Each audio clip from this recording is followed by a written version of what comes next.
bilancë kontable. Analiza aktivitetet financuese pjesa e pasivave të bilancit.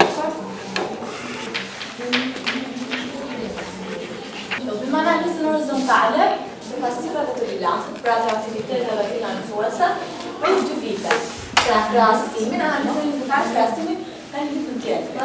Pasivat e lëshuar aktivitetet financuese si?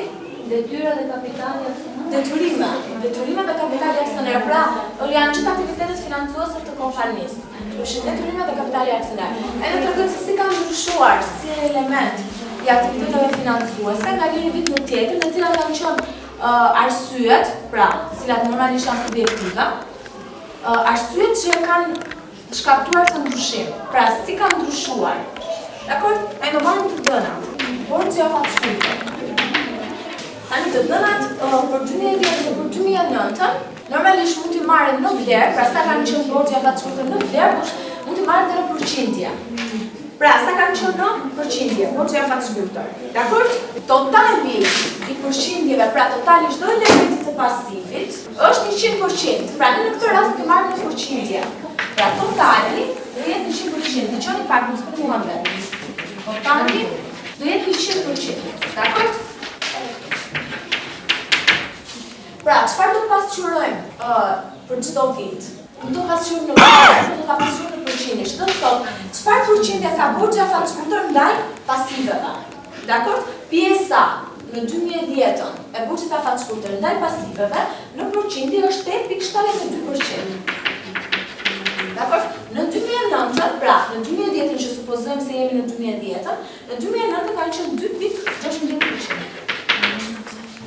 Analiza horizontale sa ka qenë ndryshimi në përqindje. Dakor? I këtyre aktiviteteve. Pra, e kuptoni këtë se çfarë do thotë? Pra, unë mund ta merr në vlerë, mund të kem analizë horizontale në vlerë. Pra, mund të ishte 8.270, okay? 7.340. Okay, borxhi afatshmëri. Do të bëja në vlerë ndryshimin do ta kthej në përqindje.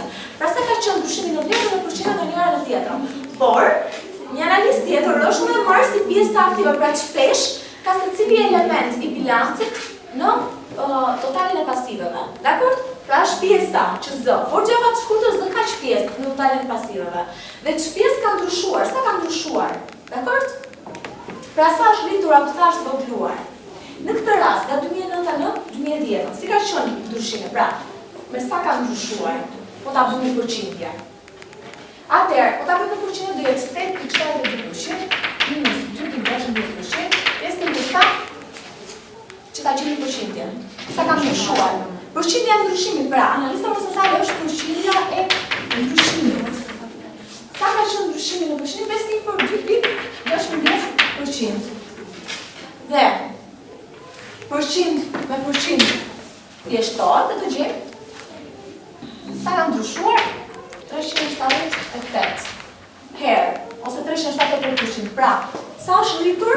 Është rritur 3.78 herë ose 378%. Pra, borxhi afatshmëri nga 2010 në 2010 është rritur me 3.78 herë ose 378%. Pra, është më shumë se trefishuar. E kuptoni? Pra është rritur. Tjetër, kompensimet e akumuluara. Ndryshimi në përqindje tani po e fshiu në mënyrë në të njëjtën mënyrë llogaritave të tjera. 8.1%. Pra është rritur me 8.1%. Llogaritën e arbueshme 8.7%, 10.3% minus 1.1%. Në këtë rast, si kemi? Pra, në 2009 kemi 10.3%. Pra, llogaria e arbueshme ka qenë 10.3% aktiveve. Pra, afërsisht 10% aktiveve. Pra, pjesa që ka thënë në pasive ose në aktive ka qenë 10%. Pra, detyrimet që ne i kemi furnitorëve për mallrat e blera ka qenë 10%. Dakor? Ka rënë në 8.7%. Ne do t'i rikthejmë për arsye pse mund të ketë ndodhur kjo gjë. Mirë? Atëherë, në përqindje, llogaria e pagueshme ka rënë me minus 1.1%. Të tjera të pagueshme. Në këtë rast, cilat mund të këtu janë këto të tjera të pagueshme, pra cilat thamë ne si kalojnë përfshirjen në detyrimet afat shkurtra. Që ishin detyrime afat shkurtra operative. Në këtë rast janë pagat e pagueshme. Çfarë tjetër? Tatimi i pagueshëm. Mirë, detyrimet të tjera ndaj të tretëve, e të tjera. Pra, këto të tjera të pagueshme, ose detyrimet të tjera të pagueshme, janë për 2010 është 8.4% e totalit të pasiveve, pra 8.4% e totalit të pasiveve, dhe në 2009 ka qenë 9% e totalit të pasiveve. Tani me ndryshim, përqindja e ndryshimit, a llogarisëm pak sa është përqindja e ndryshimit, pra ka rënë me -5%, dakor? Dividendët e pagueshëm. 0.29% të totalit të aktiveve, 0.65% të totalit të aktiveve dhe minus 103% të totalit të aktiveve. Tatimi i pagueshëm. Tatimi fitimi i pagueshëm. 1.4% të totalit të pasiveve, 1.4% të totalit të pasiveve. Sa do jetë përqindja e ndryshimit këtu në këtë rast? Sa do jetë përqindja e ndryshimit? 0. Pra s'ka në të ka bëjmë logaritën fare. Tjetër, pjesa e afat shkurtër e borxhit afatgjat, pra unë po marrë të gjitha elementet e financimit që përmenda herën e kaluar, pra detyrimet afat shkurtra, burimet e financimit afat shkurtër, dakord? Dhe po shikojmë ndryshimin e tyre përgjithë dhe do të tregoj më pas pse kanë ndodhur ndryshim. Pjesa e afat shkurtër e borxhit afatgjat, 0.64%, 0.24%. Detyrimet afat shkurtra në total, pra në total, pjesa e detyrimet afat shkurtra. Normalisht nuk kemi vënd për detyrimet afat gjatë, sa e në pjesa afat shkurtra? Pjesa afat shkurtra e borxhit afat gjatë. E përmenda herën e kaluar, pra është pjesa që do shlyhet për një periudhë më pak se një vit nga borxhi afat gjatë i marrë nga kompania. Pra, këtu përmenda të gjitha detyrimet afat shkurtra. Dakor? Tani nuk ka del tabela për të bërë detyrimet afat gjata dhe kapitalin e vet. Dakor? Por do mbarojmë mirë analizën e detyrimeve afat shkurtra, më pas do kalojmë detyrimet afat gjata. Në pjesa e totalit është totali i pasiveve, okay? Ju përfshin totalin e të gjitha. Është totali i pasiveve. Tani, totali i këtyre është totali i detyrimeve afat shkurtra. Pra total detyrime afat shkurtra. Totali i detyrimeve afat shkurtra si ka ndryshuar në përqindje, pra sa janë detyrimet afat shkurtra, shpjesën në totalin e pasivit. Pra shpjesën detyrimet që janë afat shkurtra për një afat të shkurtërore në totalin e pasivit. Në 2010 kanë zënë 34.1%. 31.4%. 8.6%. Pra, është rritur me 8.6%. Në shikojmë detyrimet afat shkurtra janë rritur shëndet me 8.6%. Dakord? Tani, borxhi afat shkurtër. Thamë është rritur 10.1. Pra, çfarë vëmë re në këtu? Që të gjitha detyrimet ose janë rritur ose janë ulur me 1%, që normalisht përqindja nuk është shumë e madhe, pra nuk ka shumë ndryshim nga një vit në tjetër. Ku vjet re ndryshimi më i madh? Vjet re në borxhin afat shkurtër. Vjetra në borxhin afat shkurtër. Çfarë mund të ketë ndodhur? Kompania është financuar, pra me borxh afat shkurtër. Ka rritur borxhin afat shkurtër. Pse mund ta ketë bërë këtë? Dakord? Pse mund ta ketë bërë? Për çfarë? Çfarë i kishin nevojitur kompanisë në ose për të marrë? E para, për të investuar në aktiva afat shkurtra. Investimi në aktiva afat shkurtra do të thotë që kompania ka pas nevojë për likuiditet, pra ka pas nevojë për para, dhe normalisht pra ka marrë borxh për të shlyerë këto detyrime. Pra për të blerë inventar, për të investuar, supozojmë në bonë festari, letra festare të ndryshme. E para, kjo është analiza. Shkojnë në analizën sepse keni pyetje. Pra, analiza është, kompania pse mund ta ketë bërë një veprim të tillë, pra ka rritur borxhin afat shkurtër shumë, thash për të sepse ka pasur nevoja investuese afat shkurtra të mëdha, për të blerë inventar, ka pasur mungesë inventari.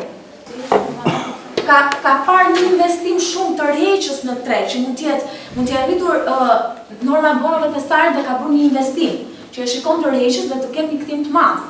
Okej, sepse ajo mendon se përfitimi nga ky investim do jetë më i madh sa kostoja e financimit me borxh. Dakor? Dhe tjetra për të shlyerë detyrimet afatësore që mund të jenë akumuluar ndërmarrjes. Tani, është pjesë e mirë apo jo e mirë, pra është pozitive për kompaninë apo jo, duhet parë normalisht edhe elementet e tjerë. Por normalisht për të negative është një pjesë negative sepse kompania ka pasur mungesë likuiditeti, domethënë me detyrimet e saj afat shkurtra që ka pasur nuk mundet që të shlyente, pra me aktivet afatësore nuk mundet që të shlyente detyrimet afat shkurtra. Gjë që normalisht e ka penguar dhe është detyruar që të marrë një borxh tjetër, pra borxh mbi borxh. Normalisht është aspekt negativ. E rritjes borxhit afat shkurtër.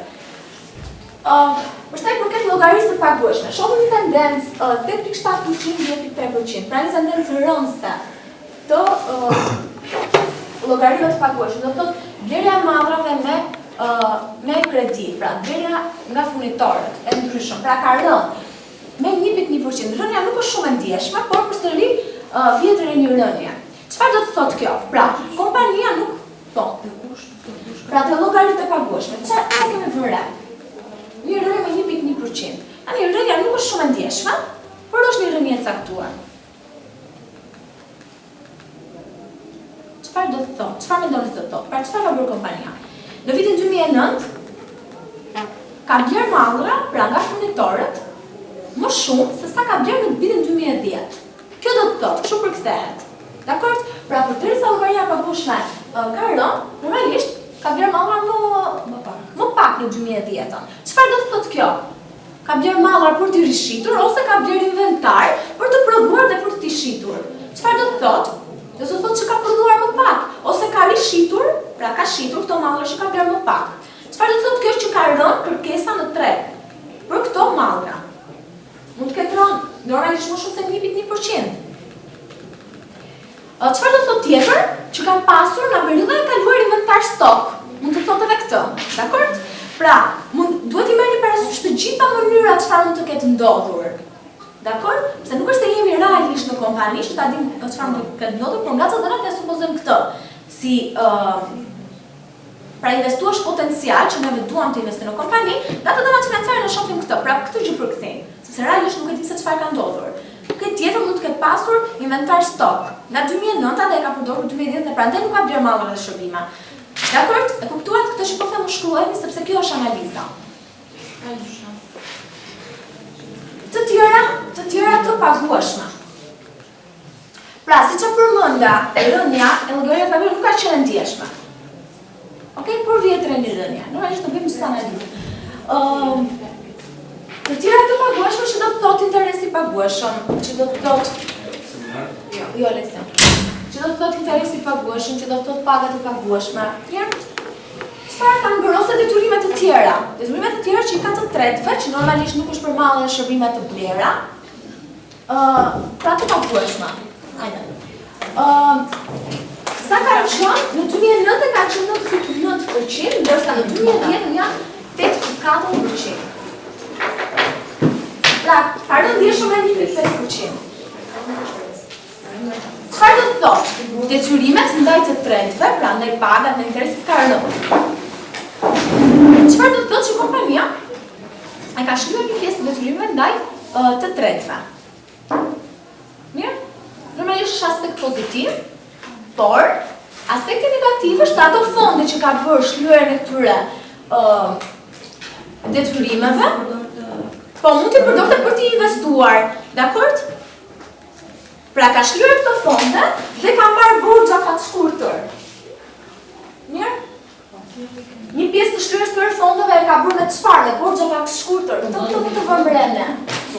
Mirë, lutem Lucan. Pra, një pjesë të fondeve që ka shlyerë të detyrimet që ka pasur në të tretëve e ka bërë me borxh afat shkurtër. Tjetër, dividendët e pagueshëm. 0.65%, 0.49%.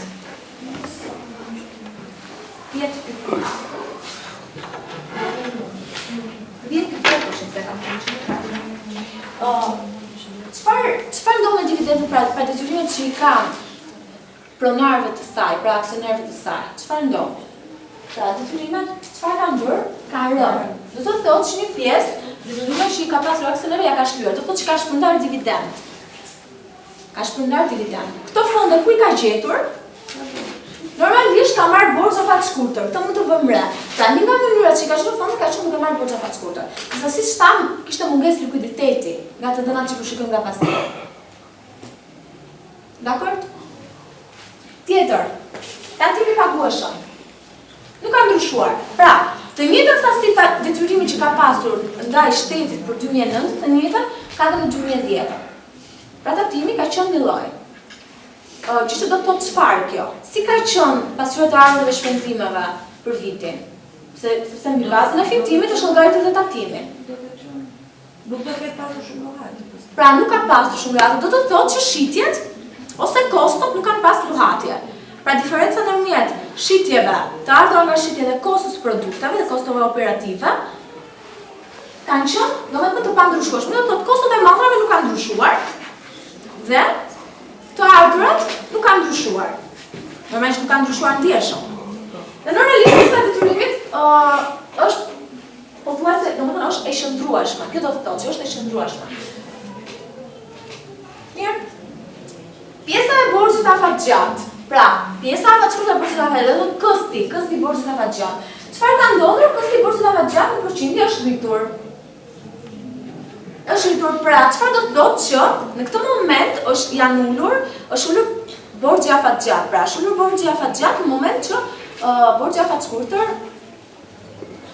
të shlyhet. Pra, çfarë do të thotë kjo? Është lyer një pjesë e borxhit afatgjat. Pra, përderisa pjesa e borxhit afatshkurtër kësti është rritur, do të thotë që po shlyhet një pjesë e borxhit afatgjat. Ai po shlyhet detyrimi i kompanisë. Dhe me çfarë do shlyhet? Do shlyhet me para. Ku do gjenden këto para? Ka marrë borxh afatshkurtër, prandaj është rritur ai shumë borxhi afatshkurtër. Një mënyrë. Ja.